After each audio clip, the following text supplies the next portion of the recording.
बिस्मिल्लाहिर्रहमानिर्रहीम। अस्सलाम वालेकुम students. CS 502 fundamentals of algorithm के लेक्चर्स में आप लोग को वेलकम। आज के वीडियो में हम देखेंगे एल्गोरिथम देखने का मकसद यही है कि आपका जो कोर्स कोड है उसका नाम ही एल्गोरिथम है, तो इसका मतलब ये है कि आपके हर टॉपिक में एल्गोरिथम ऐड है, क्योंकि एल्गोरिथम को बहुत डीपली डिस्कस किया गया, यानी उसकी जितनी ब्रांचेस हैं या टाइप्स कह सकते हैं, या उसकी डेफिनेशन या उसका प्रोग्रामिंग के साथ कंसेप्ट क्या है, तो वो सारा आपका इस कोर्स कोड में कवर होगा। अच्छा, बाकी जैसे हमारे CS के कोर्स कोड हैं उनमें ये है कि आपके लेक्चर की डिवीजन बहुत अच्छे से की हुई है कि लेक्चर नंबर 1 2 7 बताया हुआ है, लेकिन यहाँ पर क्या है कि यहाँ पर आपके लेक्चर्स की डिवीजन ऐसे की हुई है कि आपके पास चैप्टर वाइज दिया हुआ है। लाइक आपका चैप्टर नंबर 1 है तो उसमें आपके पास 5 लेक्चर्स कवर हो रहे हैं, यानी पूरा चैप्टर आपको एक साथ करना होगा। ये आप पे भी डिपेंड करता है कि आप थोड़ा थोड़ा करके करें, लेकिन जैसे हम सीक्वेंस से करेंगे उसमें ये है कि हम इंट्रोडक्शन यानी पहला चैप्टर देखेंगे पूरा एक साथ, फिर इसी तरह सेकंड में आपके पास सेकंड चैप्टर के अंदर आपके 3 लेक्चर्स आ रहे हैं, उनको एक साथ करेंगे। एक साथ करने का मकसद यही है कि हमारा कंसेप्ट एक वक्त में एक चीज़ पर फुली क्लियर हो जाए। फिर उसके बाद आपके पास थर्ड चैप्टर आ रहा है जिसमें है डिवाइड एंड कंकर स्ट्रेटजी, जिसमें आपके पास जो है वो 5 लेक्चर्स इसके भी कवर हो रहे हैं। इसी तरह आपके पास लेक्चर नंबर 4 जिसमें 5 लेक्चर्स आपके कवर हो रहे हैं। फिर आपके पास चैप्टर नंबर 5 है जिसमें आपके 5 लेक्चर्स कवर हो रहे हैं। अच्छा, ये 5 चैप्टर करने के बाद आपका मिड टर्म का सिलेबस यहाँ तक कवर हो जाएगा, यानी आपको टोटली 5 चैप्टर करने होंगे, जिसमें आपके 23rd लेक्चर्स जो हैं, यानी 23rd तक आप कह सकते हैं आपका सारा जो डाटा है वो क्लियर हो जाएगा।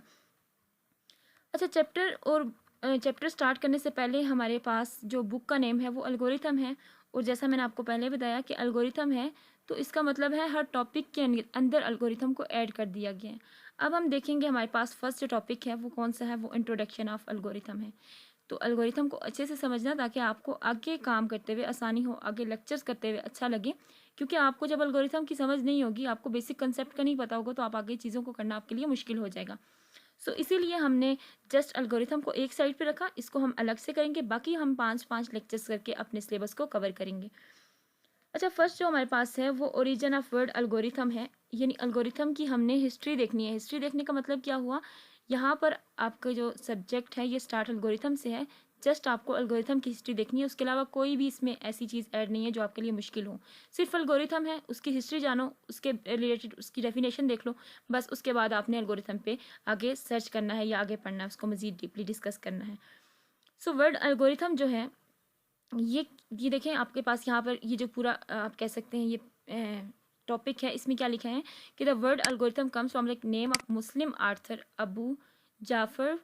Mohammad Ibne Musa al Khwarizmi. ठीक है, एक लेंथी नेम है, लेकिन ये क्या था, एक मुसलमान मुसन्निफ कह सकते हैं आप, आर्थर ठीक है, मुसन्निफ को कहते हैं। अबू जाफ़र बिन मूसा अल ख्वारज़मी के नाम से, ख्वारज़मी जो है ये बेसिकली जगह का नाम है, ठीक है, इसने अपनी जगह के नाम से, और इसी नाम से फिर इसने एल्गोरिथम को बनाया, और साथ साथ अलजबरा वगैरह जितना भी कंसेप्ट था फिर इसने इसको बनाया।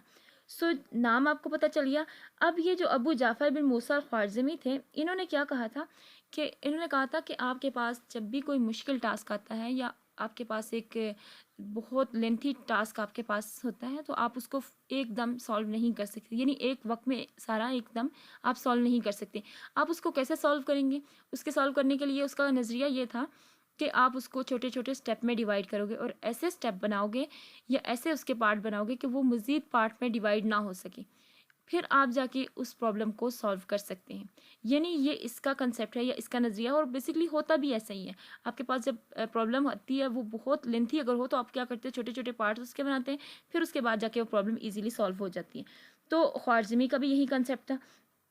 उसने भी यही कहा था कि आपने प्रॉब्लम को स्टेप और सीक्वेंस से करना होगा, तभी जाके आप कर सकोगे। यानी अब अगर हम इसकी डेफिनेशन में देखें तो इसका नाम इंपॉर्टेंट है, ठीक है, फिर यहाँ पर इसकी तारीख़ पैदाइश वगैरह लिखी हुई है, ये देख लीजिएगा, ये भी इंपॉर्टेंट है, ये आपके MCQs के लिए इंपॉर्टेंट है, इसलिए इसको देख लें। बाकी इसमें ऐसा कुछ भी नहीं है कि इस टॉपिक से आपको कोई लॉन्ग क्वेश्चन आ जाए या 3 मार्क्स वाला क्वेश्चन उठा के दे दें, ऐसा कुछ भी नहीं है। यहाँ से सिर्फ आपसे उसका नाम पूछा जा सकता है, उसकी तारीख़ पैदाइश या वफ़ात जो भी है वो पूछी जा सकती है, फिर उसने एक बुक जो लिखी वो आपसे पूछी जा सकती है, उस किताब का नाम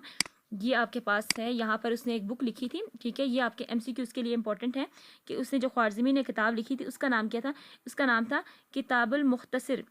ठीक है, फिल्स बाबिल जबल मुकाबला,